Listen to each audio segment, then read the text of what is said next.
Le psalmiste s'écrie « Le secours me vient de l'Éternel », psaume 121:2. Le psaume 120 nous montre combien, bien loin d'obtenir du secours auprès des hommes, David n'a trouvé que des tourments et des conflits. « Malheureux que je suis, assez longtemps pour mon âme à habiter auprès de ceux qui haïssent la paix. Je suis pour la paix, mais dès que je parle, ils seront pour la guerre. » Psaume 125:7. C'est alors que dans son désespoir, il invoqua Dieu, qui le réconforta. Psaume 121:1. J'ai levé les yeux vers les montagnes. En d'autres termes, David cessa de compter sur les hommes et tourna son regard vers Dieu, le Dieu puissant et plein d'affliction, qui a tout pouvoir au ciel et sur terre. Il constata alors par expérience que celui qui garde Israël ne sommeille ni ne dort. Nous devons apprendre à invoquer maintes et maintes fois Dieu lui-même pour obtenir du secours dans chaque situation de notre existence. Dans le monde, nous aurons beaucoup de tribulations, d'épreuves et de tentations.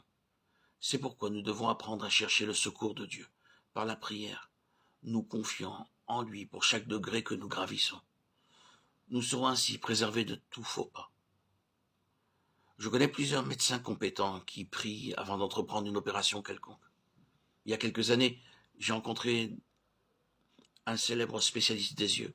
Il effectuait de nombreuses interventions chirurgicales chaque jour et pourtant, il ne se fiait jamais à sa propre habileté ou à son expérience passée.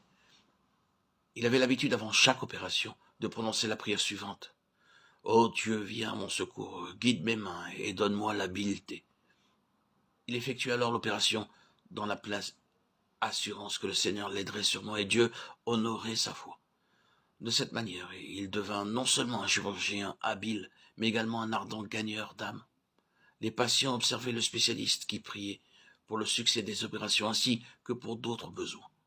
Son témoignage aida bon nombre d'entre eux à trouver le Dieu vivant et à l'accepter comme leur sauveur. Nous ne devrions jamais penser que c'est une perte de temps que de prier avant de partir ou que ce soit quoi que ce soit, ou d'effectuer un travail quel qu'il soit. Nous retirons beaucoup de profit de la prière. Qu'il s'agisse de balayer une chambre, de laver la vaisselle ou d'effectuer un travail technique compliqué, il est bon de lever les yeux vers notre Seigneur et de lui adresser quelques mots de prière. Bien des personnes s'imaginent que cela n'est pas nécessaire, car elles savent faire la cuisine. Si telle est leur attitude, il peut se produire que la nourriture obtenue ne soit pas savoureuse, mais qu'elle contienne les ingrédients nécessaires.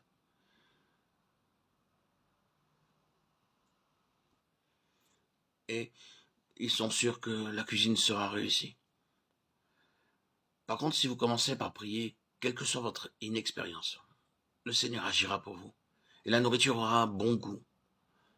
C'est ce que j'ai vécu personnellement. Quelques mois après ma nouvelle naissance, le seul travail que je pus trouver consistait à faire la cuisine pour une centaine de personnes. Comme je n'avais aucune expérience de l'art culinaire, je me suis tourné vers le Seigneur et je lui ai demandé de m'indiquer quelle quantité d'huile, de beurre et d'autres ingrédients je devais utiliser. Rien ne fut gâché ou gaspillé. Je l'atteste à la gloire de Dieu.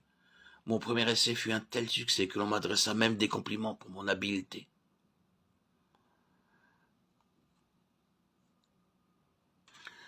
En invoquant Dieu, nous mettons en mouvement l'ensemble de ses ressources affectueuses dans tout ce que nous entreprenons.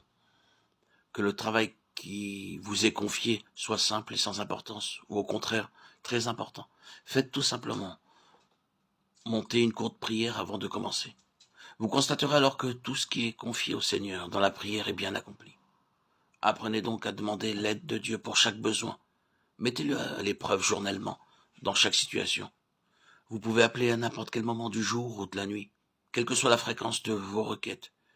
Il ne vous fera jamais de reproche en disant « Pourquoi viens-tu à une telle heure ?» ou « Pourquoi viens-tu me déranger si souvent ?» Bien des hommes diront « Reviens demain ou après-demain ». Dieu ne vous éconduira jamais. Et vous serez préservé de nombreux échecs fâcheux lorsque vous apprendrez à l'invoquer pour obtenir son aide. Le Tout-Puissant s'intéresse même à de petites choses. C'est ce que nous montre l'épisode où Pierre fut délivré de la prison, Actes 12, 3, 10. L'église priait pour lui et le Seigneur envoya un ange qui éveilla Pierre et lui dit de mettre ses chaussures.